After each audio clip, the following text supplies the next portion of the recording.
A execução penal tem por objetivo efetivar as disposições de sentença ou decisão criminal e proporcionar condições para a harmônica integração social do condenado e do internado.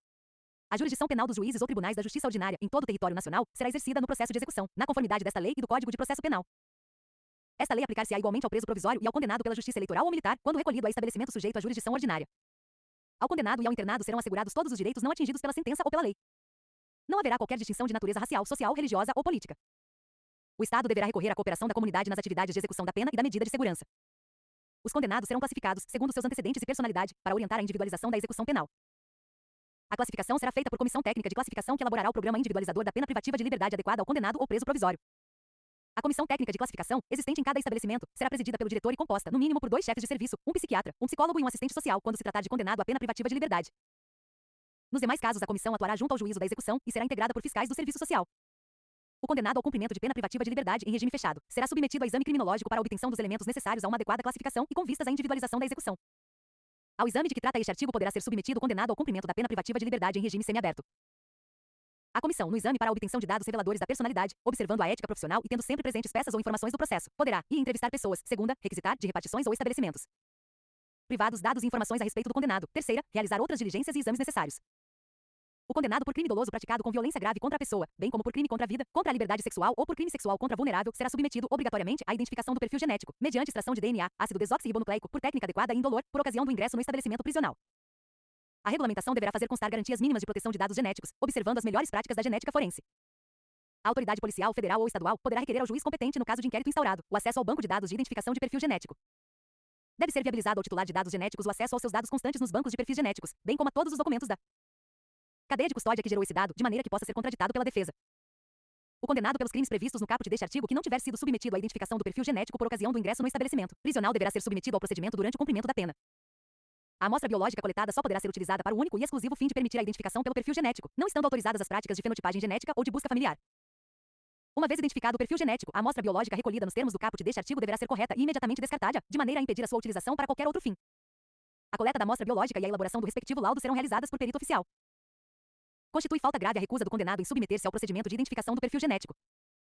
A assistência ao preso e ao internado é dever do Estado, objetivando prevenir o crime e orientar o retorno à convivência em assistência estende-se ao egresso, sociedade, A assistência será, imaterial, segunda, a saúde, terceira, jurídica, quarta, educacional, V social, sexta, religiosa.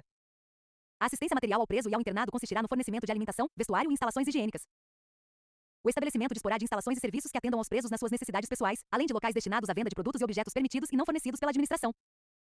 A assistência à saúde do preso e do internado de caráter preventivo e curativo compreenderá atendimento médico, farmacêutico e odontológico.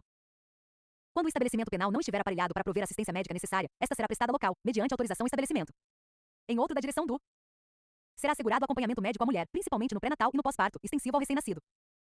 Será assegurado tratamento humanitário à mulher grávida durante os atos médico-hospitalares preparatórios para a realização do parto e durante o trabalho de parto, bem como à mulher no período de puerpério, cabendo ao poder público promover a assistência integral à sua saúde e à do recém-nascido.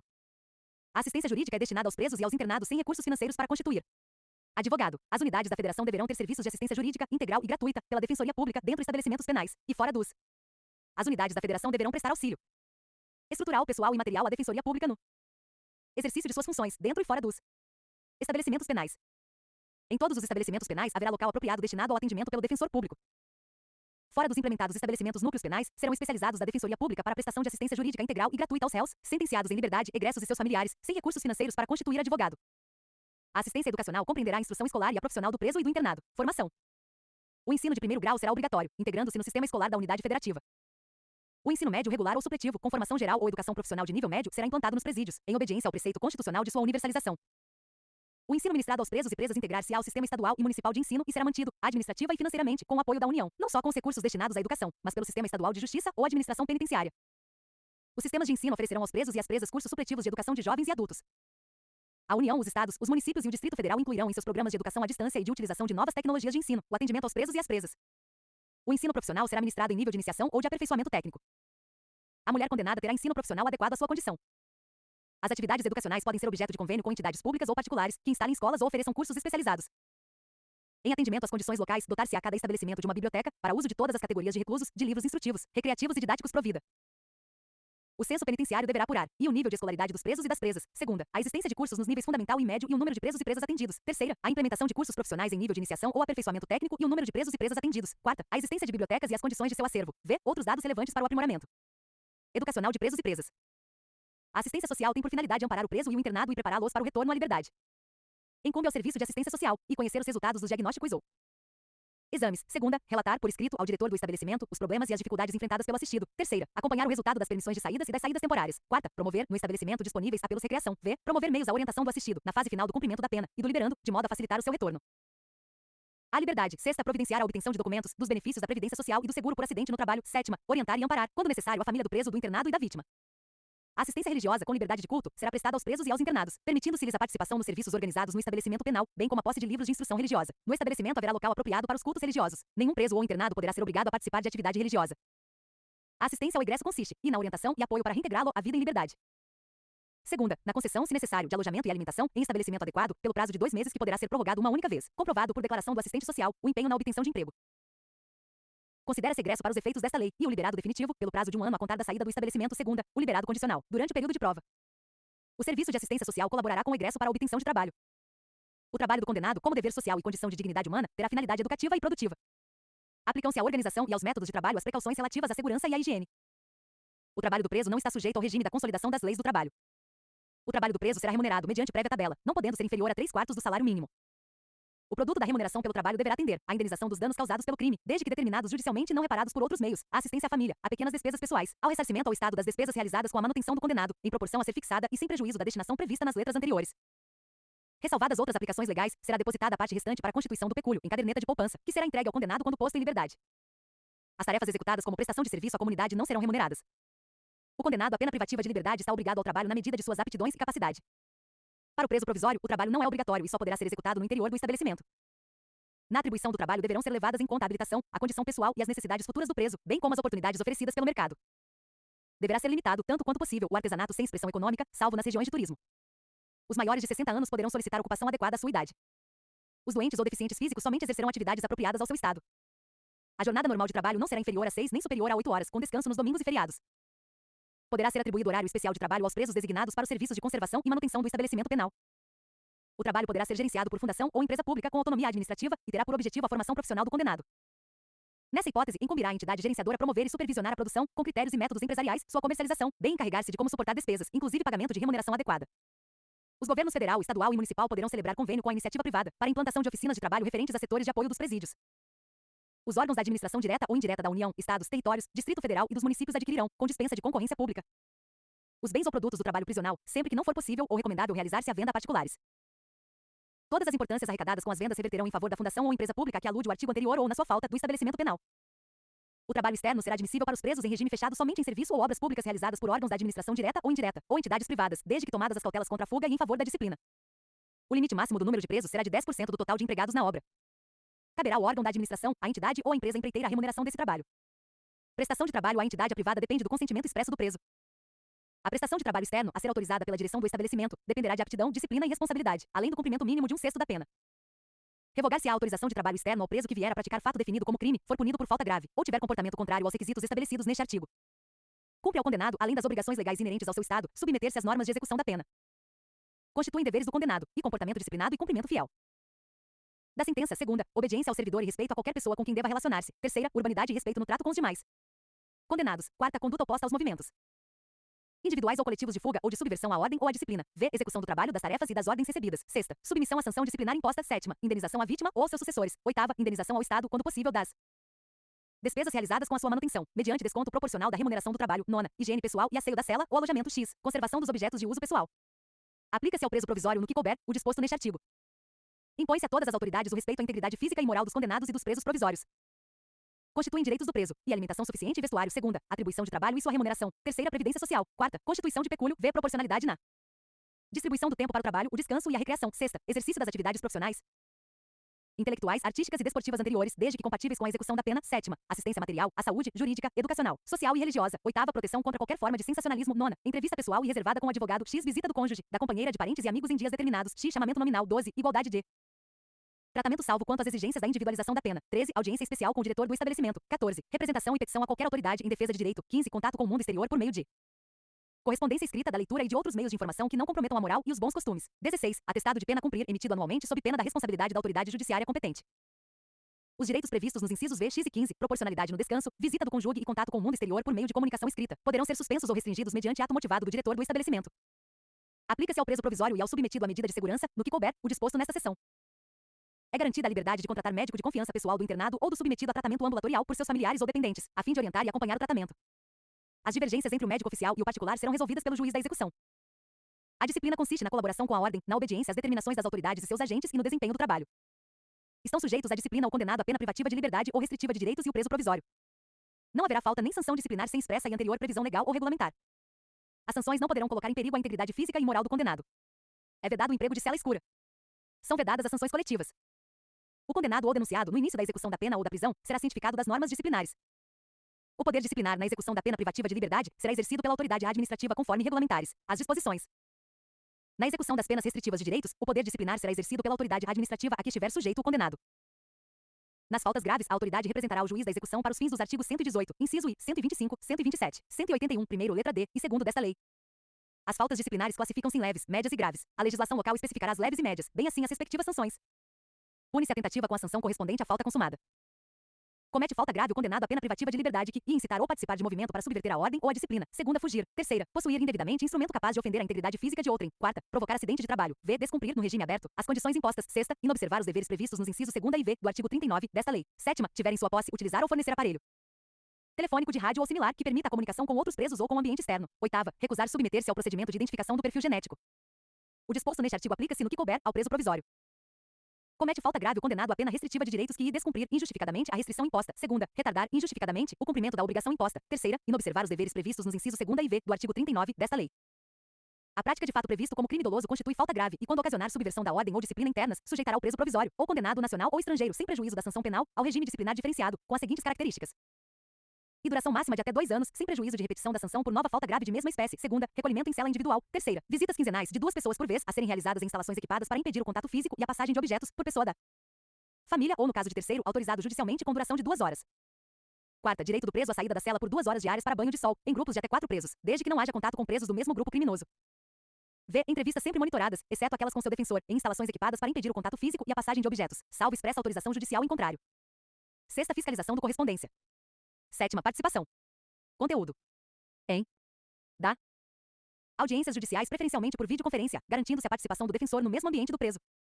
O regime disciplinar diferenciado também será aplicado aos presos provisórios ou condenados, nacionais ou estrangeiros, e que apresentem alto risco para a ordem e a segurança do estabelecimento penal ou da sociedade. Segunda, sob os quais recaiam fundadas suspeitas de envolvimento ou participação, a qualquer título, em organização criminosa, associação criminosa ou milícia privada, independentemente da prática de falta grave. Existindo indícios de que exerce liderança em organização ou preso criminosa, associação criminosa ou milícia privada, ou que tem atuação criminosa em 2 ou mais estados da federação, o regime disciplinar diferenciado será obrigatoriamente cumprido em estabelecimento prisional federal. Na hipótese dos parágrafos anteriores, o regime disciplinar diferenciado poderá ser prorrogado sucessivamente por períodos de 1 ano, existindo indícios de que o preso e continua apresentando alto risco para a ordem e a segurança do estabelecimento penal de origem ou da sociedade. Segunda, mantém os vínculos com organização criminosa, associação criminosa ou milícia privada, considerados também o perfil criminal e a função desempenhada por ele no grupo criminoso, a operação duradoura do grupo, a superveniência de novos processos criminais e os resultados do tratamento penitenciário. Na hipótese prevista no terceiro deste artigo, o regime disciplinar diferenciado deverá contar com alta segurança interna e externa, principalmente no que diz respeito à necessidade de se evitar contato do preso com membros de sua organização criminosa, associação criminosa ou milícia privada, ou de grupos rivais. A visita de que trata o inciso terceiro do caput deste artigo será gravada em sistema de áudio ou de áudio e vídeo e com autorização judicial, fiscalizada por agente penitenciário. Após os primeiros 6 meses de regime disciplinar diferenciado, o preso que não receber a visita de que trata o inciso terceiro do caput deste artigo poderá, após prévio agendamento, ter contato telefônico que será gravado com uma pessoa da família 2 vezes por mês e por 10 minutos. Constituem sanções disciplinares e advertência verbal. Segunda, repreensão. Terceira, suspensão ou restrição de direitos. Quarta, isolamento na própria cela ou em local adequado nos estabelecimentos que possuam alojamento coletivo, observado o disposto no artigo 88 desta lei. V. Inclusão no regime disciplinar diferenciado. Apenas o juiz pode aplicar de forma motivada. As outras sanções podem ser aplicadas por ato motivado do diretor do estabelecimento. A autorização para a inclusão do preso em regime disciplinar dependerá de requerimento circunstanciado elaborado pelo diretor do estabelecimento ou outra autoridade administrativa. A decisão judicial sobre inclusão de preso em regime disciplinar será precedida de manifestação do Ministério Público e da Defesa e prolatada no prazo máximo de 15 dias. As recompensas têm em vista o bom comportamento reconhecido em favor do condenado, de sua colaboração com a disciplina e de sua dedicação ao trabalho. São recompensas, e o elogio. Segunda, a concessão de regalias. A legislação local e os regulamentos estabelecerão a natureza e a forma de concessão de regalias. Na aplicação das sanções disciplinares, levar-se-ão em conta a natureza, os motivos, as circunstâncias e as consequências do fato, bem como a pessoa do faltoso e seu tempo de prisão. Nas faltas graves, aplicam-se as sanções previstas nos incisos 3º A v do artigo 53 desta lei: isolamento, suspensão ou restrição de direitos e RDD. O isolamento, a suspensão e a restrição de direitos não poderão exceder a 30 dias, ressalvada a hipótese do regime disciplinar diferenciado. O isolamento será sempre comunicado ao juiz da execução. Praticada a falta disciplinar, deverá ser instaurado o procedimento para sua apuração, regulamento, assegurado o direito de defesa. A decisão será motivada conforme a autoridade administrativa poderá decretar o isolamento preventivo do faltoso pelo prazo de até 10 dias. A inclusão do preso no regime disciplinar diferenciado, no interesse da disciplina e da averiguação do fato, dependerá de despacho do juiz competente. O tempo de isolamento ou inclusão preventiva no regime disciplinar diferenciado será computado no período de cumprimento da sanção disciplinar. São órgãos da execução penal e o Conselho Nacional de Política Criminal e Penitenciária. Segunda, o Juízo da Execução. Terceira, o Ministério Público. Quarta, o Conselho Penitenciário. V, os Departamentos Penitenciários. Sexta, o Patronato. Sétima, o Conselho da Comunidade. Oitava, a Defensoria Pública. O Conselho Nacional de Política Criminal e Penitenciária, com sede na capital da República, é subordinado ao Ministério da Justiça. O Conselho Nacional de Política Criminal e Penitenciária será integrado por 13 membros designados através de ato do Ministério da Justiça, dentre professores e profissionais da área do direito penal, processual penal, penitenciário e ciências correlatas, bem como por representantes da comunidade e dos ministérios da área social. O mandato dos membros do Conselho terá duração de 2 anos, renovado 1/3 em cada ano. Ao Conselho Nacional de Política Criminal e Penitenciária, no exercício de suas atividades, em âmbito federal ou estadual, incumbe propor diretrizes da política criminal quanto à prevenção do delito, administração da justiça criminal e execução das penas e das medidas de segurança. Contribuir na elaboração de planos nacionais de desenvolvimento, sugerindo as metas e prioridades da política criminal e penitenciária. Promover a avaliação periódica do sistema criminal para sua adequação às necessidades do país. Estimular e promover a pesquisa criminológica. Elaborar Programa Nacional Penitenciário de Formação e Aperfeiçoamento do Servidor. Estabelecer regras sobre a arquitetura e construção de estabelecimentos penais e casas de albergados. Estabelecer os critérios para a elaboração da estatística criminal. Inspecionar e fiscalizar os estabelecimentos penais, bem assim informar-se, mediante relatórios do Conselho Penitenciário, requisições, visitas ou outros meios, acerca do desenvolvimento da execução penal nos estados, territórios e Distrito Federal, propondo às autoridades dela incumbidas medidas necessárias ao seu aprimoramento. Representar ao juiz da execução ou à autoridade administrativa para instauração de sindicância ou procedimento administrativo, em caso de violação das normas referentes à execução penal. Representar a autoridade competente para a interdição, no todo ou em parte, de estabelecimento penal. A execução penal competirá ao juiz indicado na lei local de organização judiciária e, na sua ausência, ao da sentença. Compete ao juiz da execução aplicar aos casos julgados lei posterior que de qualquer modo favorecer o condenado. Declarar extinta a punibilidade. Decidir sobre soma penas, progressão ou unificação regressão de nos regimes, detração e remissão da pena, suspensão condicional da condicional, incidente e saídas temporárias. Pena, livramento da execução, autorizar. Determinar a forma de cumprimento da pena restritiva de direitos e fiscalizar sua execução. A conversão da pena restritiva de direitos e de multa em privativa de liberdade. A conversão da pena privativa de liberdade em restritiva de direitos. A aplicação da medida de segurança, bem como a substituição da pena por medida de segurança. A revogação da medida de segurança. A desinternação e o restabelecimento da situação anterior. O cumprimento de pena ou medida de segurança em outra comarca. A remoção do condenado na hipótese prevista no 1º do artigo 86 desta lei. Zelar pelo correto cumprimento da pena e da medida de segurança. Inspecionar mensalmente os estabelecimentos penais, tomando providências para o adequado funcionamento e promovendo, quando for o caso, a apuração de responsabilidade. Interditar, no todo ou em parte, estabelecimento penal que estiver funcionando em condições inadequadas ou com infringência aos dispositivos desta lei. Compor e instalar o Conselho da Comunidade. Emitir anualmente atestado de pena a cumprir. O Ministério Público fiscalizará a execução da pena e da medida de segurança, oficiando no processo executivo e nos incidentes da execução. Incumbe, ainda, ao Ministério Público fiscalizar a regularidade formal das guias de recolhimento e de internamento. Requerer todas as providências necessárias ao desenvolvimento do processo executivo, a instauração dos incidentes de excesso ou desvio de execução, a aplicação de medida de segurança, bem como a substituição da pena por medida de segurança, a revogação da medida de segurança, a conversão de penas à progressão ou regressão nos regimes e a revogação da suspensão condicional da pena e do livramento condicional, a internação, a desinternação e o restabelecimento da situação anterior. Interpor recursos de decisões proferidas pela autoridade judiciária durante a execução. O órgão visitará mensalmente os Ministério Público e estabelecimentos penais, registrando a sua presença em livro próprio. O Conselho Penitenciário é órgão consultivo e fiscalizador da execução da pena. O Conselho será integrado por membros nomeados pelo governador do Estado, do Distrito Federal e dos territórios, dentre professores e profissionais da área do direito penal, processual penal, penitenciário e ciências correlatas, bem como por representantes da comunidade. A legislação federal e estadual regulará o seu funcionamento. Mandato dos membros do Conselho Penitenciário terá duração de 4 anos. Incumbe ao Conselho Penitenciário emitir parecer sobre indulto e comutação de pena, excetuada a hipótese de pedido de indulto com base no estado de saúde do preso. Inspecionar os estabelecimentos e serviços penais. Apresentar no primeiro trimestre de cada ano ao Conselho Nacional de Política Criminal e Penitenciária relatório dos trabalhos efetuados no exercício anterior. Supervisionar os patronatos, bem como assistência aos egressos.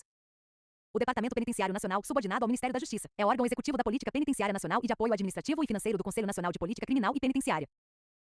São atribuições do Departamento Penitenciário Nacional e acompanhar a fiel aplicação das normas de execução penal em todo o território nacional. Segunda, inspecionar e fiscalizar periodicamente os estabelecimentos e serviços penais. Terceira, assistir tecnicamente as unidades federativas na implementação dos princípios e regras estabelecidos nesta lei. Quarta, colaborar com as unidades federativas mediante convênios na implantação de estabelecimentos e serviços penais. V, colaborar com as unidades federativas para a realização de cursos de formação de pessoal penitenciário e de ensino profissionalizante do condenado e do internado. Sexta, estabelecer, mediante convênios com as unidades federativas, o cadastro nacional das vagas existentes em estabelecimentos locais destinadas ao cumprimento de penas privativas de liberdade aplicadas pela Justiça de outra unidade federativa, em especial para presos sujeitos a regime disciplinar. Sétima, acompanhar a execução da pena das mulheres beneficiadas pela progressão especial de que trata o 3º do artigo 112 desta lei, monitorando sua integração social e a ocorrência de reincidência, específica ou não, mediante a realização de periódicas e de estatísticas avaliações criminais. Incumbem também ao Departamento a coordenação e supervisão dos estabelecimentos de internamento federais, penais e Os resultados obtidos por meio do monitoramento e das avaliações periódicas previstas no inciso 7º do caput deste artigo serão utilizados para, em função da efetividade da progressão especial para a ressocialização das mulheres de que trata o terceiro do artigo 112 desta lei, avaliar eventual desnecessidade do regime fechado de cumprimento de pena para essas mulheres nos casos de crimes cometidos sem violência ou grave ameaça. A legislação local poderá criar departamento penitenciário ou órgão similar, com as atribuições que estabelecer. O departamento penitenciário local ou órgão similar tem por finalidade supervisionar e coordenar os estabelecimentos penais da unidade da federação a que pertencer. Os órgãos referidos no caput deste artigo realizarão o acompanhamento de que trata o inciso 7º do caput do artigo 72 desta lei e encaminharão ao Departamento Penitenciário Nacional os resultados obtidos. O ocupante do cargo de diretor de estabelecimento deverá satisfazer os seguintes requisitos: e ser portador de diploma de nível superior de Direito ou Psicologia, ou Ciências Sociais, ou Pedagogia, ou Serviços Sociais. Segunda, possuir experiência administrativa na área. Terceira, ter idoneidade moral e reconhecida aptidão para o desempenho da função. O diretor deverá residir no estabelecimento ou nas proximidades e dedicar tempo integral à sua função. O quadro do pessoal penitenciário será organizado em diferentes categorias funcionais, segundo as necessidades do serviço, com especificação de atribuições relativas às funções de direção, chefia e assessoramento do estabelecimento e as demais funções. A escolha do pessoal administrativo, especializado, de instrução técnica, vocação, preparação e de vigilância atenderá a profissional antecedentes pessoais do candidato. O ingresso do pessoal penitenciário, bem como a progressão ou a ascensão funcional dependerão de cursos específicos de formação, procedendo-se à reciclagem periódica dos servidores em exercício. No estabelecimento para mulheres somente se permitirá o trabalho de pessoal do sexo feminino, salvo quando se tratar de pessoal técnico especializado. O patronato público ou particular destina-se a prestar assistência aos albergados e aos egressos. Incumbe também ao patronato orientar os condenados à pena restritiva de direitos, fiscalizar o cumprimento das penas de prestação de serviço à comunidade e de limitação de fim de semana, colaborar na fiscalização do cumprimento das condições da suspensão e do livramento condicional. Haverá em cada comarca um conselho da comunidade composto, no mínimo, por um representante de associação comercial ou industrial, um advogado indicado pela seção da Ordem dos Advogados do Brasil, um defensor público indicado pelo Defensor Público Geral e um assistente social escolhido pela Delegacia Seccional do Conselho Nacional de Assistentes Sociais. Na falta da representação prevista neste artigo, ficará a critério do juiz da execução a escolha dos integrantes do conselho. Incumbe ao conselho da comunidade visitar pelo menos mensalmente estabelecimentos penais existentes na comarca, entrevistar presos, apresentar relatórios mensais ao juiz da execução e ao conselho penitenciário, diligenciar a obtenção de recursos materiais e humanos para melhor assistência ao preso ou internado, em harmonia com a direção do estabelecimento. A Defensoria Pública velará pela regular execução da pena e da medida de segurança, oficiando, no processo executivo e nos incidentes da execução, para a defesa dos necessitados em todos os graus e instâncias, de forma individual e coletiva. Incumbe ainda à Defensoria Pública e requerer todas as providências necessárias ao desenvolvimento do processo executivo, a aplicação aos casos julgados de lei posterior que de qualquer modo favorecer o condenado, a declaração de extinção da punibilidade, a unificação de penas, a detração e remissão da pena, a instauração dos incidentes de excesso ou desvio de execução, a aplicação de medida de segurança e sua revogação, bem como a substituição da pena por medida de segurança, a conversão de penas, a progressão nos regimes, a suspensão condicional da pena, o livramento condicional, a comutação de pena e o indulto, a autorização de saídas temporárias, a internação, a desinternação e o restabelecimento da situação anterior, o cumprimento de pena ou medida de segurança em outra comarca, a remoção do condenado na hipótese prevista no primeiro do artigo 86 desta lei, requerer a emissão anual do atestado de pena a cumprir, interpor recursos de decisões proferidas pela autoridade judiciária ou administrativa durante a execução, representar ao juiz da execução ou à autoridade administrativa para instauração de sindicância ou procedimento administrativo em caso de violação das normas referentes à execução penal, visitar os estabelecimentos penais, tomando providências para o adequado funcionamento e requerer, quando for o caso, a apuração de responsabilidade. Sexta, requerer à autoridade competente a interdição, no todo ou em parte, de estabelecimento penal. O órgão da Defensoria visitará periodicamente os públicos estabelecimentos penais, registrando a sua presença em livro próprio. Os estabelecimentos penais destinam-se ao condenado, ao submetido à medida de segurança, ao preso provisório e ao egresso. A mulher e o ânus, separadamente, serão maior recolhidos de 60 a estabelecimento próprio e adequado à sua condição pessoal. O mesmo conjunto arquitetônico poderá abrigar estabelecimentos de destinação diversa desde que devidamente isolados. O estabelecimento penal, conforme a sua natureza, deverá contar em suas dependências com áreas e serviços destinados a dar assistência, educação, trabalho, recreação e prática esportiva. Haverá instalação destinada a estágio de estudantes universitários. Os estabelecimentos penais destinados a mulheres serão dotados de berçário, onde as condenadas possam cuidar de seus filhos, inclusive amamentá-los, no mínimo, até 6 meses de idade. Os estabelecimentos de que trata o segundo deste artigo deverão possuir, exclusivamente, agentes do sexo feminino na segurança de suas dependências internas. Serão instaladas salas de aulas destinadas a cursos do ensino básico e profissionalizante. Haverá pública, instalação destinada à defensoria. Poderão ser objeto de execução indireta as atividades materiais acessórias, instrumentais ou complementares desenvolvidas em estabelecimentos penais e notadamente. E serviços de conservação, limpeza, informática, copeiragem, portaria, recepção, reprografia, telecomunicações, lavanderia e manutenção de prédios, instalações e equipamentos internos e externos. Segunda, serviços relacionados à execução de trabalho pelo preso. A execução indireta será realizada sob supervisão e fiscalização do poder público. Os serviços relacionados neste artigo poderão compreender o fornecimento de materiais, equipamentos, máquinas e profissionais. São indelegáveis as funções de direção, chefia e coordenação no âmbito do sistema penal, bem como todas as atividades que exijam o exercício do poder de polícia, e notadamente: classificação de condenados, aplicação de sanções disciplinares, controle de rebeliões, transporte de presos para órgãos do poder judiciário, hospitais e outros locais externos aos estabelecimentos penais. O preso provisório ficará separado do condenado por sentença transitada em julgado. Os presos provisórios ficarão separados de acordo com os seguintes critérios: acusados pela prática de crimes hediondos ou equiparados, acusados pela prática de crimes cometidos com violência ou grave ameaça à pessoa, acusados pela prática de outros crimes ou contravenções diversos dos apontados nos incisos e segunda. O preso que, ao tempo do fato, era funcionário da administração da justiça em dependência separada, criminal ficará. Os presos condenados ficarão separados de acordo com os seguintes critérios: condenados pela prática de crimes hediondos ou equiparados. Reincidentes condenados pela prática de crimes cometidos com violência ou grave ameaça à pessoa. Primários condenados pela prática de crimes cometidos com violência ou grave ameaça à pessoa. Demais condenados pela prática de outros crimes ou contravenções em situação diversa das previstas nos incisos e segunda e terceira. O preso que tiver sua integridade física, moral ou psicológica ameaçada pela convivência com os demais presos ficará segregado em local próprio. O estabelecimento penal deverá ter lotação compatível com a sua estrutura e finalidade. O Conselho Nacional de Política Criminal e Penitenciária determinará o limite máximo de capacidade do estabelecimento, atendendo à sua natureza e peculiaridades. As penas privativas de liberdade aplicadas pela Justiça de uma unidade federativa podem ser executadas em outra unidade, em estabelecimento local ou da União. A União Federal poderá construir estabelecimento penal em local distante da condenação para recolher os condenados, quando a medida se justifique no interesse da segurança pública ou do próprio condenado. Conforme a natureza do estabelecimento, nele poderão trabalhar os liberados ou egressos que se dediquem a obras públicas ou ao aproveitamento de terras ociosas. Caberá ao juiz competente, a requerimento da autoridade administrativa, definir o estabelecimento prisional adequado para abrigar o preso provisório ou condenado, em atenção ao regime e aos requisitos estabelecidos. A penitenciária destina-se ao condenado a pena de reclusão, em regime fechado. A União Federal, os Estados, o Distrito Federal e os territórios poderão construir penitenciárias destinadas exclusivamente aos presos provisórios e condenados que estejam em regime fechado, sujeitos ao regime disciplinar diferenciado, nos termos do artigo 52 desta lei. O condenado será alojado em cela individual que conterá dormitório, aparelho sanitário e lavatório. São requisitos básicos da unidade celular: salubridade do ambiente pela concorrência dos fatores de aeração, insolação e condicionamento térmico adequado à existência humana, área mínima de 600 m2. Além dos requisitos referidos no artigo 88, a penitenciária de mulheres será dotada de seção para gestante e parturiente de creche para abrigar crianças maiores de 6 meses e menores de 7 anos, com a finalidade de assistir a criança desamparada cuja responsável estiver presa. São requisitos básicos da seção e da creche referidas neste artigo: atendimento por pessoal qualificado, de acordo com as diretrizes adotadas pela legislação educacional e em unidades autônomas, e horário de funcionamento que garanta a melhor assistência à criança e à sua responsável. A penitenciária de homens será construída em local afastado do centro urbano, a distância que não restringe a visitação. A colônia agrícola, industrial ou similar destina-se ao cumprimento da pena em regime semiaberto. O condenado poderá ser alojado em compartimento coletivo, observados os requisitos da letra A do parágrafo único do artigo 88 desta lei. São também requisitos básicos das dependências coletivas: a seleção adequada dos presos, o limite de capacidade máxima que atenda aos objetivos de individualização da pena. A casa do albergado destina-se ao cumprimento de pena privativa de liberdade em regime aberto e da pena de limitação de fim de semana. O prédio deverá situar-se em centro urbano, separado dos demais estabelecimentos, e caracterizar-se pela ausência de obstáculos físicos contra a fuga. Em cada região haverá pelo menos uma casa do albergado, a qual deverá conter, além dos aposentos para acomodar os presos, local adequado para cursos e palestras. O estabelecimento terá instalações para os serviços de fiscalização e orientação dos condenados. No centro de observação realizar-se-ão os exames gerais e o criminológico, cujos resultados serão encaminhados à Comissão Técnica de Classificação. No centro poderão ser realizadas pesquisas criminológicas. O centro de observação será instalado em unidade autônoma ou em anexo a estabelecimento penal. Os exames poderão ser realizados pela Comissão Técnica de Classificação, na falta do centro de observação. O Hospital de Custódia e Tratamento Psiquiátrico destina-se aos inimputáveis e semi-imputáveis referidos no artigo 26 e seu parágrafo único do Código Penal. Aplica-se ao hospital no que couber o disposto no parágrafo único do artigo 88 desta lei. O exame psiquiátrico e os demais exames necessários ao tratamento são obrigatórios para todos os internados. O tratamento ambulatorial previsto no artigo 97, segunda parte do Código Penal, será realizado no Hospital de Custódia e Tratamento Psiquiátrico ou em outro local com dependência médica adequada. A cadeia pública destina-se ao recolhimento de presos provisórios. Cada comarca terá, pelo menos uma cadeia pública a fim de resguardar o interesse da administração da justiça criminal e a permanência do preso em local próximo ao seu meio social e familiar. O estabelecimento de que trata este capítulo será instalado próximo de centro urbano, observando-se na construção as exigências mínimas referidas no artigo 88 e seu parágrafo único desta lei. Transitando em julgado a sentença que aplicar pena privativa de liberdade, se o réu estiver ou vier a ser preso, o juiz ordenará a expedição de guia de recolhimento para a execução. A guia de recolhimento, extraída pelo escrivão, que a rubricará em todas as folhas e a assinará com o juiz, será remetida à autoridade administrativa incumbida da execução e conterá o nome do condenado, a sua qualificação civil e o número do registro geral no órgão oficial de identificação, o inteiro teor da denúncia e da sentença condenatória, bem como certidão do trânsito em julgado, a informação sobre os antecedentes e o grau de instrução, a data da terminação da pena, outras peças do processo reputadas indispensáveis ao adequado tratamento penitenciário. Ao Ministério Público se dará ciência da guia de recolhimento. A guia de recolhimento será retificada sempre que sobrevier modificação quanto ao início da execução ou ao tempo de duração da pena. Se o condenado, ao tempo do fato, era funcionário da administração da Justiça Criminal, far-se-á na guia menção dessa circunstância para fins do disposto no 2 graus do artigo 84 desta lei. Ninguém será recolhido para cumprimento de pena privativa de liberdade, sem a guia expedida pela autoridade judiciária.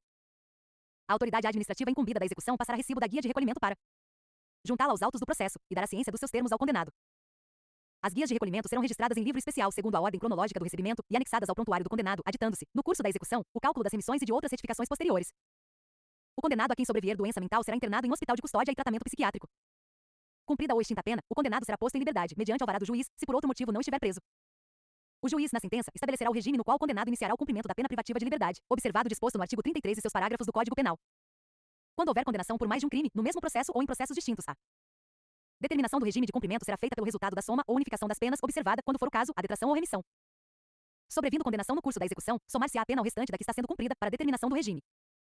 A pena privativa de liberdade será executada em forma progressiva com a transferência para regime menos rigoroso, a ser determinada pelo juiz, quando o preso tiver cumprido ao menos 16% da pena primário mais sem violência à pessoa ou grave ameaça. 20% da pena reincidente mais sem violência à pessoa ou grave ameaça. 25% da pena primário mais com violência à pessoa ou grave ameaça. 30% da pena reincidente mais com violência à pessoa ou grave ameaça. 40% da pena crime hediondo ou equiparado mais primário. 50% da pena crime hediondo ou equiparado com resultado morte mais primário vedado livramento condicional. Condenado por exercer o comando individual ou coletivo de organização criminosa estruturada para a prática de crime hediondo ou equiparado, ou condenado pela prática do crime de constituição de milícia privada. 60% da pena reincidente na prática de crime hediondo ou equiparado. 70% da pena reincidente em crime hediondo ou equiparado com resultado morte, vedado livramento condicional. Em todos os casos, o apenado só terá direito à progressão de regime se ostentar boa conduta carcerária, comprovada pelo diretor do estabelecimento, respeitadas as normas que vedam a progressão. A decisão do juiz que determinar a progressão de regime será sempre motivada e precedida de manifestação do Ministério Público e do defensor, procedimento que também será adotado na concessão de livramento condicional, indulto e comutação de penas, respeitados os prazos previstos nas normas vigentes. No caso de mulher gestante, ou que for mãe ou responsável por crianças ou pessoas com deficiência, os requisitos para a progressão são, cumulativamente, de regime. E não ter cometido crime com violência ou grave ameaça à pessoa. Não ter cometido crime contra seu filho ou dependente. Ter cumprido ao menos 1/8 da pena no regime anterior. Ser primária e ter bom comportamento carcerário, comprovado pelo diretor do estabelecimento.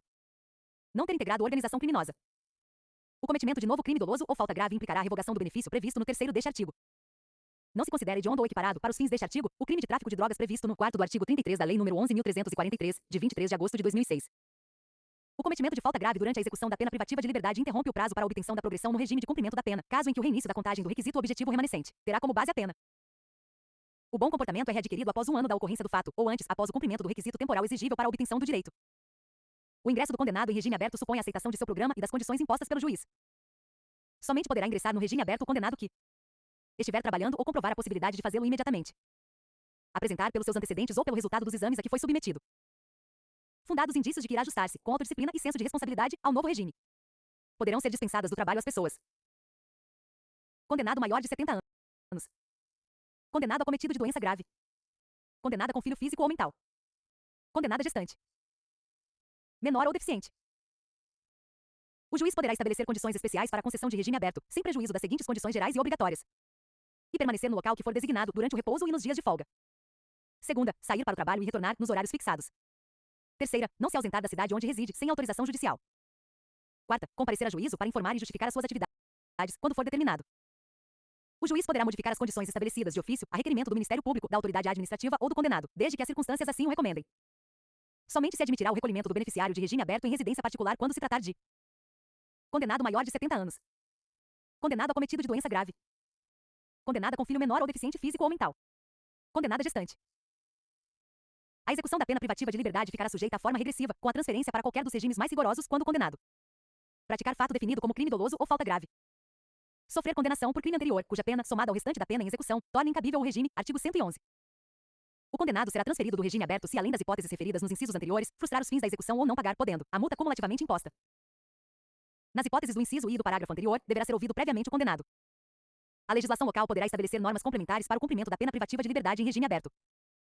Os condenados que cumprem pena em regime fechado ou semiaberto e os presos provisórios poderão obter permissão para sair do estabelecimento mediante escolta, quando ocorreram dos seguintes fatos: falecimento ou doença grave do cônjuge, companheira, ascendente, descendente ou irmão, necessidade de tratamento médico. A permissão de saída será concedida pelo diretor do estabelecimento onde se encontra o preso. A permanência do preso fora do estabelecimento terá a duração necessária à finalidade da saída. Os condenados que cumprem pena em regime semiaberto poderão obter autorização para a saída temporária do estabelecimento, sem vigilância direta, nos seguintes casos: visita à família. Frequência curso supletivo profissionalizante, bem como de instrução do 2º grau ou superior, na comarca do juízo da execução. Participação em atividades que concorram para o retorno ao convívio social. A ausência de vigilância direta não impede a utilização de equipamento de monitoração eletrônica pelo condenado, quando assim determinar o juiz da execução. Não terá direito à saída temporária a que se refere o caput deste artigo o condenado que cumpre pena por praticar crime hediondo com resultado morte. A autorização será concedida por ato motivado do juiz da execução, ouvidos o Ministério Público e a administração penitenciária e dependerá da satisfação dos seguintes requisitos: comportamento adequado. Cumprimento mínimo de 1/6 da pena, se o condenado for primário, e 1/4 se reincidente. Compatibilidade do benefício com os objetivos da pena. A autorização será concedida por prazo não superior a 7 dias, podendo ser renovada por mais 4 vezes durante o ano.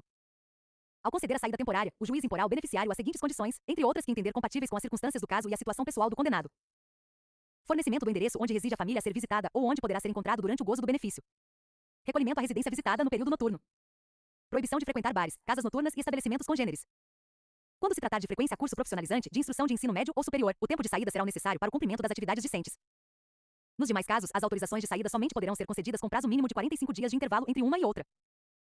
O benefício será automaticamente revogado quando o condenado praticar fato definido como crime doloso, for punido por falta grave, desatender as condições impostas na autorização ou revelar baixo grau de aproveitamento do curso.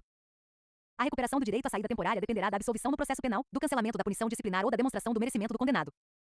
O condenado que cumpre a pena em regime fechado ou semiaberto poderá remir, por trabalho ou por estudo, parte do tempo de execução da pena. A contagem de tempo referida no caput será feita à razão de e um dia de pena a cada 12 horas de frequência escolar, atividade de ensino fundamental, médio, inclusive profissionalizante ou superior, ou ainda de requalificação profissional, divididas no mínimo em 3 dias. Segunda, um dia de pena a cada 3 dias de trabalho. As atividades de estudo a que se refere o primeiro deste artigo poderão ser desenvolvidas de forma presencial ou por metodologia de ensino à distância e deverão ser certificadas pelas autoridades educacionais competentes dos cursos frequentados. Para fins de acumulação dos casos de remissão, as horas diárias de trabalho e de estudo serão definidas de forma a se compatibilizarem. O preso impossibilitado por acidente de prosseguir no trabalho ou nos estudos continuará a beneficiar-se com a remissão. O tempo a remir em função das horas de estudo será acrescido de 1/3 no caso de conclusão do ensino fundamental, médio ou superior durante o cumprimento da pena, desde que certificada pelo órgão competente do sistema de educação.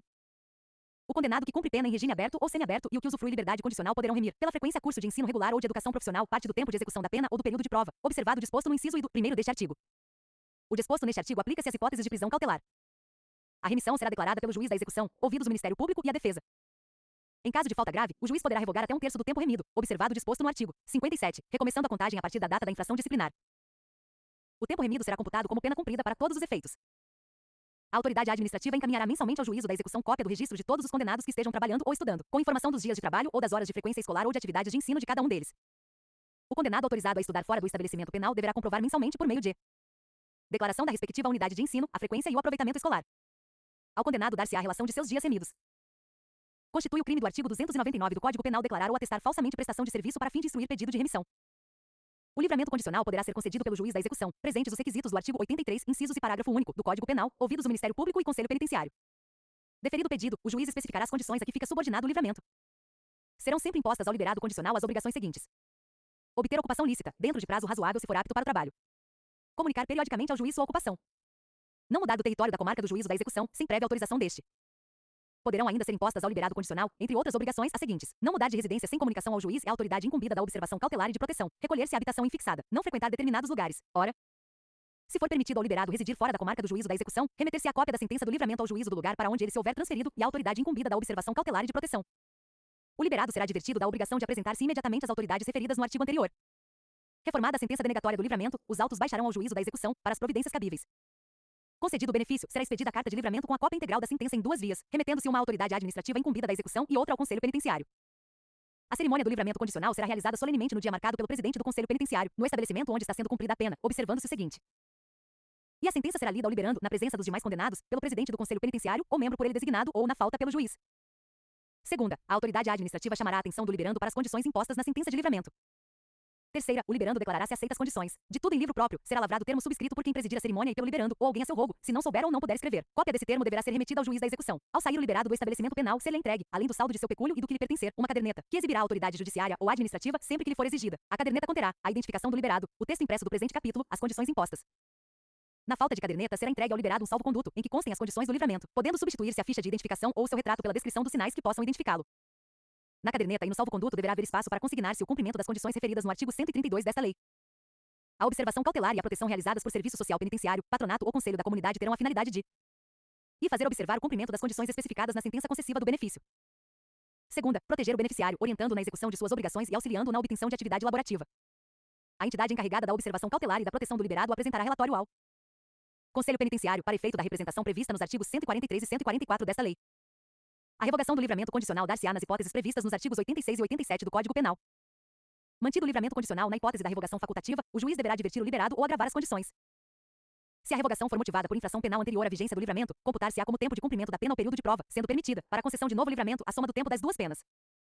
No caso de revogação por outro motivo, não se computará na pena o tempo em que esteve solto o liberado, e tampouco se concederá, em relação à mesma pena, novo livramento. A revogação será decretada a requerimento do Ministério Público, mediante representação do Conselho Penitenciário ou de ofício pelo juiz ouvido o liberado.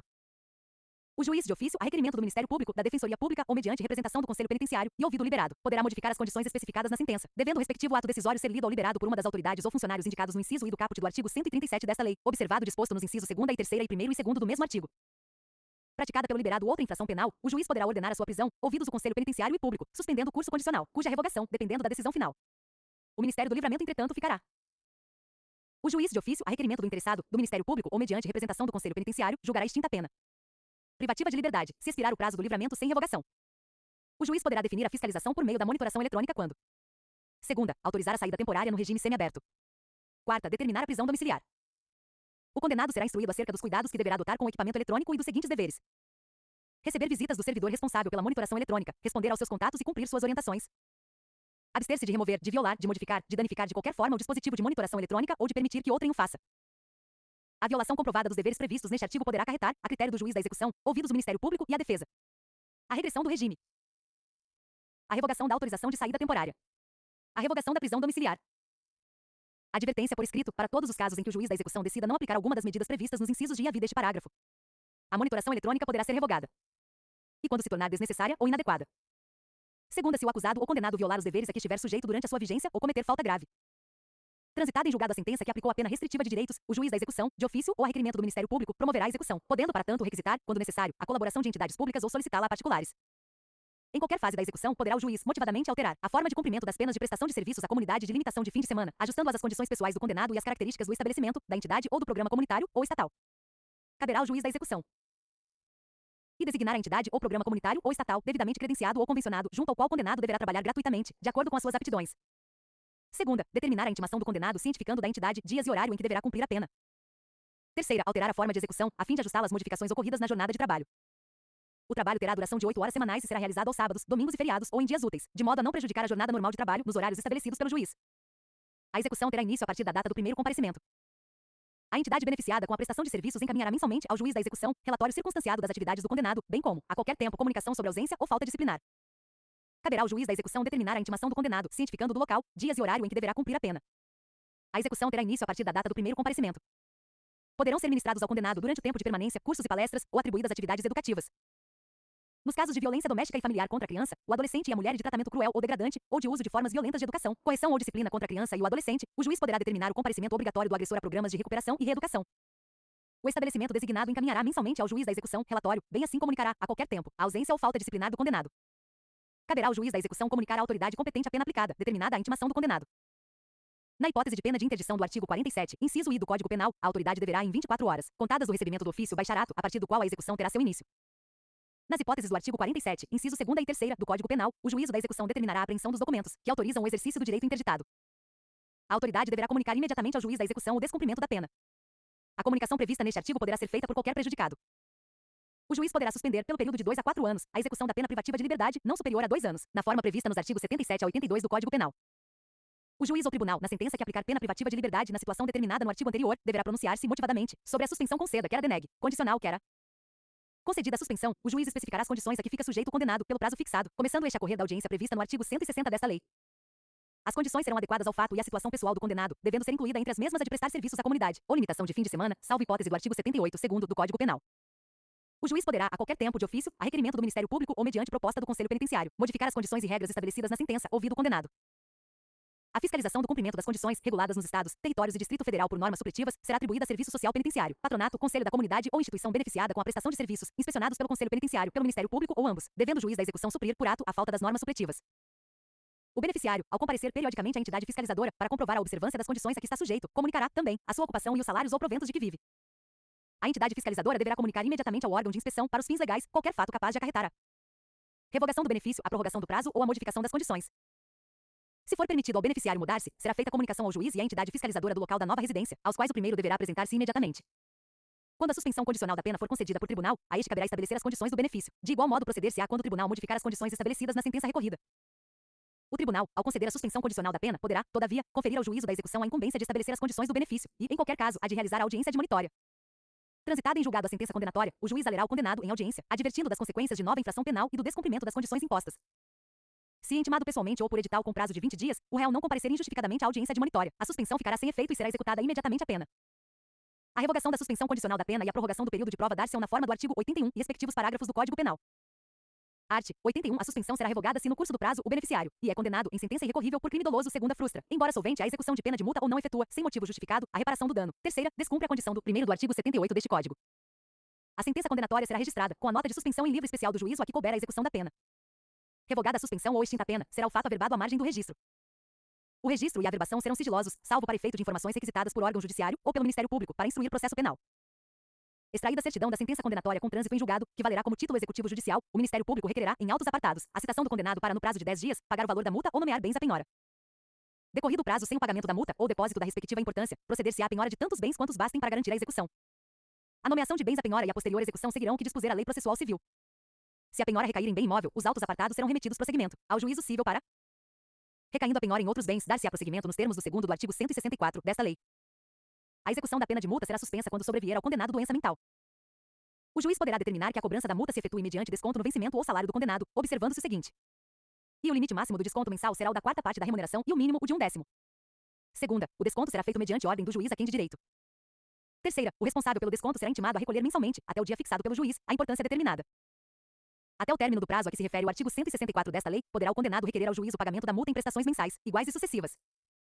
O juiz, antes de decidir, poderá determinar diligências para verificar a real situação econômica do condenado e, ouvido o Ministério Público, fixará o número de prestações.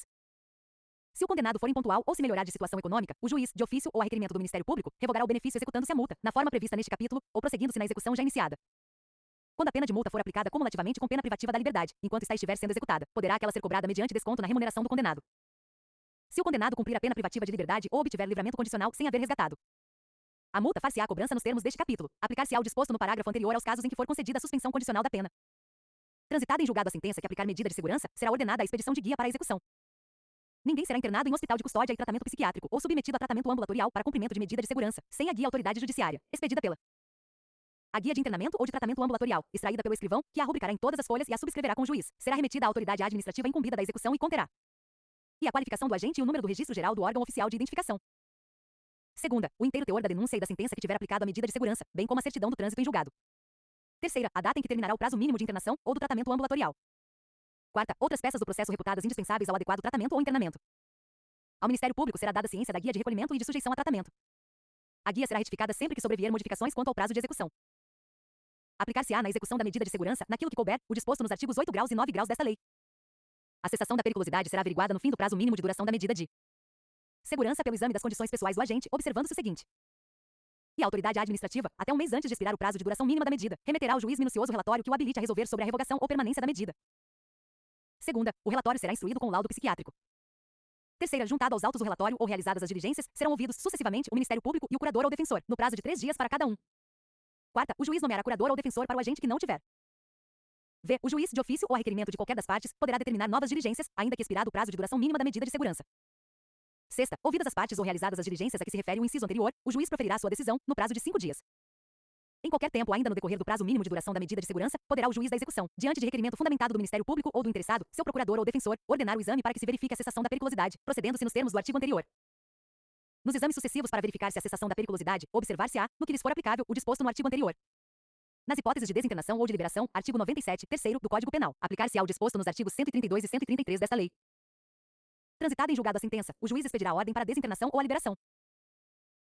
Pena privativa de liberdade não superior a 2 anos, poderá ser convertida em restritiva de direitos, desde que o condenado a esteja cumprindo em regime aberto. Segunda, tenha sido cumprido pelo menos 1/4 da pena. Terceira, os antecedentes e a personalidade do condenado indiquem ser a conversão recomendável. A pena restritiva de direito será convertida em privativa de liberdade nas hipóteses e na forma do artigo 45 e seus incisos do Código Penal.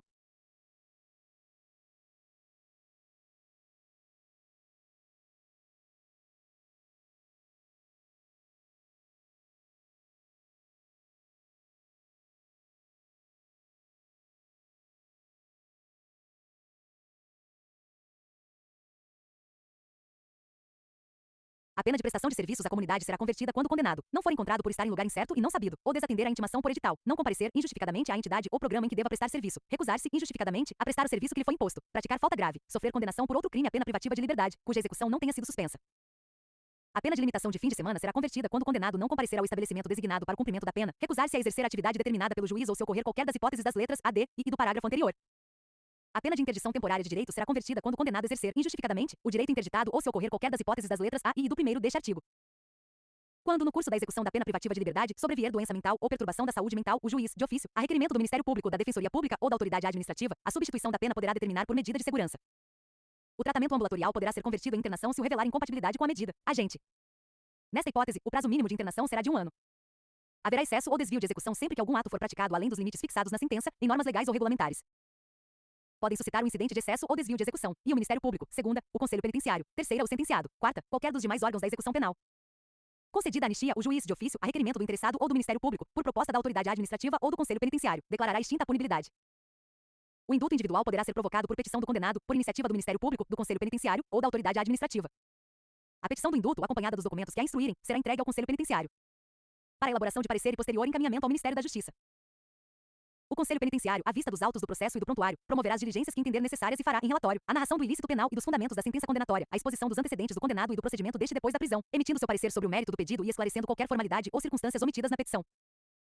Processada no Ministério da Justiça com documentos e o relatório do Conselho Penitenciário, a petição será submetida a despacho do Presidente da República, a quem serão presentes os autos do processo ou a certidão de qualquer de suas peças, se ele o determinar.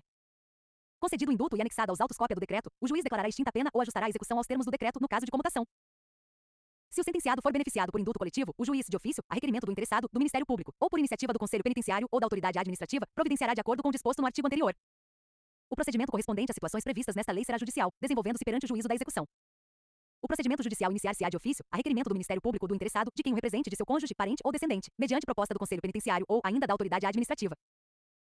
A portaria ou petição será autuada ouvindo-se em 3 dias o condenado e o Ministério Público, quando não figurem como requerentes da medida.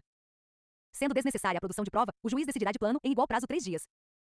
Entendendo indispensável a realização de prova pericial ou oral, o juiz a ordenará, decidindo após a produção daquela ou na audiência designada. Das decisões proferidas pelo juiz caberá recurso de agravo, sem efeito suspensivo. É defesa ao integrante dos órgãos da execução penal e ao servidor a divulgação de ocorrência que perturbe a segurança e a disciplina dos estabelecimentos, bem como expõe ao preso a inconveniente notoriedade durante o cumprimento da pena. O emprego de algema será disciplinado por decreto federal, regulamento. O condenado por crime político não está obrigado ao trabalho. Na falta de estabelecimento adequado, o cumprimento da prisão civil e da prisão administrativa se efetivará em sessão especial da cadeia pública. Cumprida ou extinta a pena, não constarão da folha corrida, atestados ou certidões fornecidas por autoridade policial justiça, qualquer notícia ou por ou auxiliares referência da condenação, salvo para instruir processo pela prática de nova infração penal ou outros casos expressos em lei. No prazo de 6 meses, a contar da publicação desta lei, serão editadas as normas complementares ou regulamentares, necessárias dispositivos não autoaplicáveis. A eficácia dos. Dentro do mesmo prazo deverão as unidades federativas, em convênio com o Ministério da Justiça, projetar a adaptação, construção e equipamento de estabelecimentos e serviços penais previstos nesta lei. Também, no mesmo prazo de 6 meses, deverá ser providenciada a aquisição ou desapropriação de prédios para instalação de casas de albergados. O prazo a que se refere o caput deste artigo poderá ser ampliado, por ato do Conselho Nacional de Política Criminal e Penitenciária, mediante justificada solicitação, instruída com os projetos de reforma ou de construção de estabelecimentos. O descumprimento injustificado dos deveres estabelecidos para as unidades federativas implicará na suspensão de qualquer ajuda financeira a elas destinada pela União, para atender às despesas de execução das penas e medidas de segurança.